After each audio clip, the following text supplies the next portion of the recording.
விஜயகுமார், இந்த மேட்ச்ல நீங்க ஒரு 6 அடிப்பீங்களா? கண்டிப்பா. இந்த மேட்ச்ல நம்ம கப் அடிப்போமா? அது அடிச்சா என்ன பண்ணுவீங்க, அடிக்கடி என்ன பண்ணுவீங்க? அடிச்சா சரக்கு அடிப்பா, அடிக்கல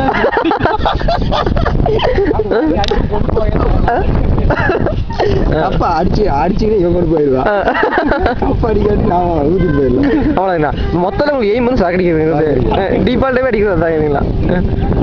அப்படி சொல்ல முடியாது. ஓகே. நம்ம டீம் பையனில் வந்து என்ன ரீசன் காரணம்? ஓப்பனிங்ல அது மிகப்பெரிய அட்வான்டேஜ். நிக்கிறது வந்து சரிங்களா? போட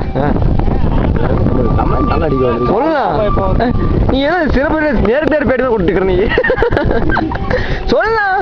என்ன சொல்றது? அணி ஃபைனல் வந்து கப் அடிக்கிறோம் அவ்வளோதான். ஃபைனல் வந்து என்ன ரீசன் கேட்டு சம்மந்தம் பேசிக்கிறேன். இல்லையப்பா, போன மாதிரி சின்ன போயிருப்பாங்க. இவர் மொக்க பேட்டியை தயவு செய்ய மறந்து கொள்கிறோம்.